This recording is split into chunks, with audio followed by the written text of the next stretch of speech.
Hi Sagittarius, kumusta po kayong lahat? Okay, so Sag, ayan. Ang reading pala natin is gabay kapalaran sa inyo ngayong December 2024. Sagittarius, ayan. Maraming salamat pala sa iyo sa walang sawang pagsubaybay sa ating mga reading, and kung ikaw ay bago pa lang sa ating channel, mag-subscribe na po kayo and i-click mo na rin yung ating notification bell para lagi kang updated sa ating mga bagong upload. Okay, so yan Sagittarius. Tignan natin. Gabay kapalaran mo Sagittarius, Sun, Moon, Rising, and Venus sign. Lagi ko guys ipapaalala sa inyo na maganda pa rin na alam nyo ang inyong Sun, Moon, Rising, and Venus sign para sa iba pang guidance. Okay? Okay, Sagittarius, Sun, Moon, Rising, and Venus sign. Sagittarius, Sun, Moon, Rising, and Venus sign. Wow! Ayan, harvesting. So, ngayong December 2024, Sagittarius, sa nakikita ko sa inyo is more on harvesting. So, I think i-harvest mo na lahat ng mga pinaghirapan mo. Kung ano yung tinanim mo, siya nga anihin mo ngayong December. And napaka-positive naman nung nakikita ko dito sa Sagittarius. Okay? So, may nakikita rin ako guys, pwedeng meron kayong sinusimulan na parang business. And ang pinapakita sa akin dito, meron na siya guys, nagiging progress no, sa mga nagbi-business dito. Makikita mo talaga may resulta talaga. Or nakikita mo na parang nagkakaroon na ng magandang resulta yung mga sinimulan mo. So, ituloy-tuloy mo lang. Yung iba lang sa inyo guys, medyo may frustration lang. No? Siguro, nagbabalik tanaw, Sagittarius, sa kung ano ka kung ano ka dati, kung ano yung sitwasyon mo dati. Then parang medyo magiging emotional lang talaga yung iba sa inyo, Sagittarius. Nandun sa point na sobrang mong na-appreciate lahat ng mga bagay na pinaghirapan mo. And ngayong December, sobrang emotional ka kasi talagang hindi mo guys ma-imagine din kung paano ka makakarating dito sa sitwasyon mo ngayon na to. Okay, grabe yung emotion. Yun nga lang guys, I think masyado ka ma-overwhelm, maki-carried away ka sa mga blessing na dumarating sa inyo, and possible, no, paparating, dumadating ka sa point na magkakaroon ka guys ng disappointment din naman sa ibang taong pwedeng hindi mo nakasama nung panahong hirap na hirap ka. Hindi mo sila guys gano'n na-appreciate. So, siguro kung gusto mo ng peace of mind, patawarin na. Huwag na guys masyadong magdamdam pa, no? Okay, maging blessed na lang guys, or maging thankful na lang na kahit papano, hindi ka naman pinabayaan ni universe. So, ayan, hindi ko naman kayo guys pinipilit na magpatawad, pero ang sa akin lang. Para may peace of mind ka, di ba? Tignan natin. Sagittarius, Sun, Moon, Rising, and Venus sign. Sagittarius, bully. Di ba? Sabi ko sa inyo, ang daming nagmaliit sa inyo. Pwedeng tinatawanan yung sinisimulan mo, hindi sila guys naniniwala sa kung ano yung sinisimulan mo. Ganun yung pinapakita sa akin din. Ang pinapakita pa sa akin dito guys, minamaliit ka ng ibang tao. Pwedeng ikaw nadidisappoint ka, parang baka hindi mo pa kaya. So, nawawalan ka guys ng confidence sa sarili mo dahil nga iniisip mo yung sasabihin sa'yo ng ibang tao. Diba?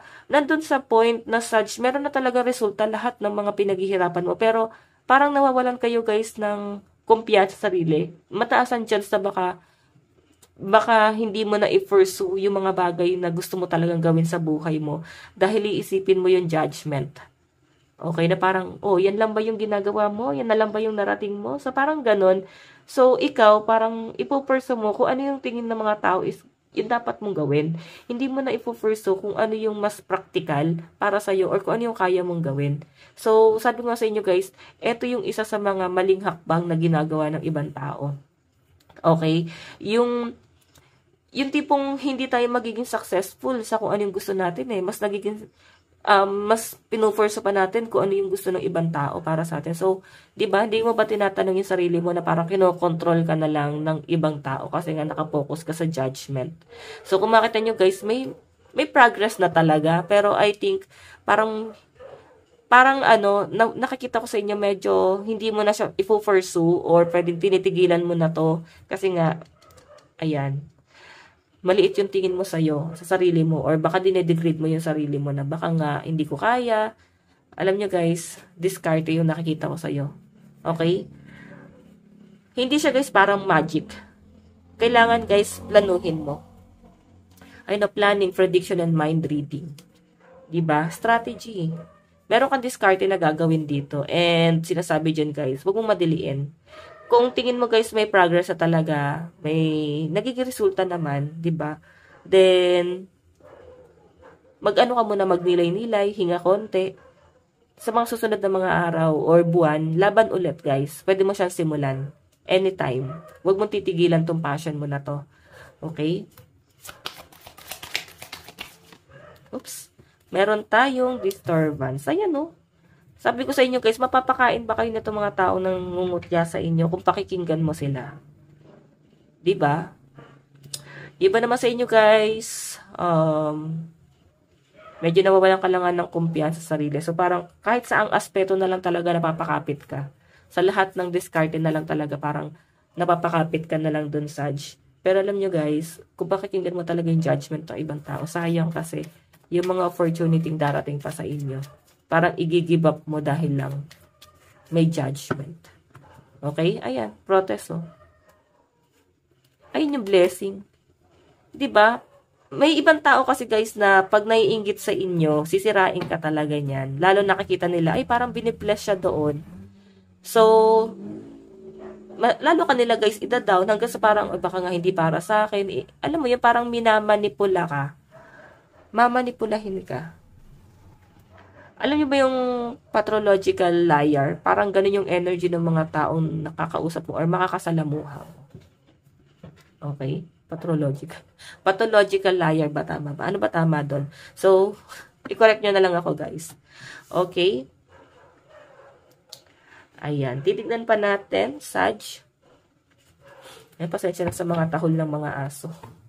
Ang dami niyan dito sa amin. Tahimik ang mga tao dito sa amin, pero mga aso ang iingay. At mga kapitbahay namin, di lumalabas ng bahay, guys. Kala mo mga walang tao rito. Okay. So, tignan pa natin.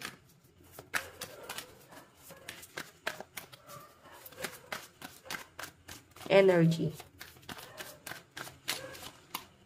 Emperor. Diba? Alam nyo, guys, napakaganda ng nakikita ko sa inyo, Saj. Emperor energy.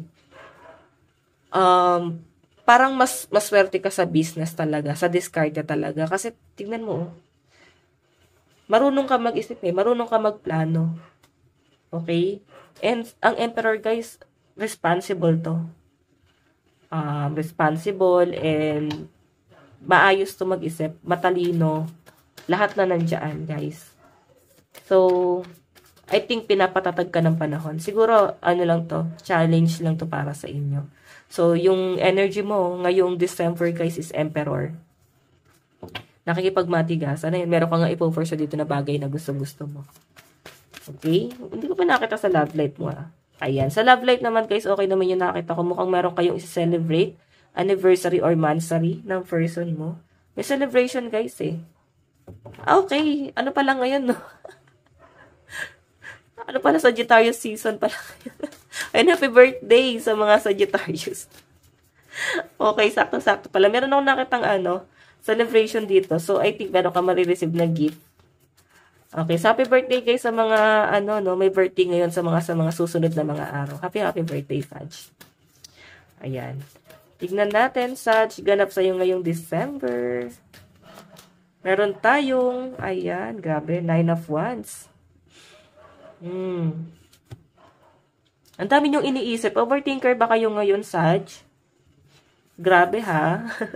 Grabe sa pag-overthink. Okay. Tingnan natin. Meron tayong 9 of Cups. Ayan.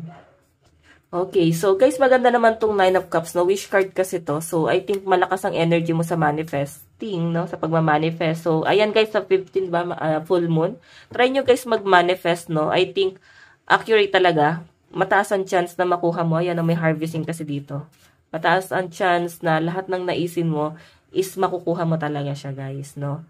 Okay? So, tingnan natin guys, advice naman pagdating sa love life mo. Ayusin ko lang to, guys.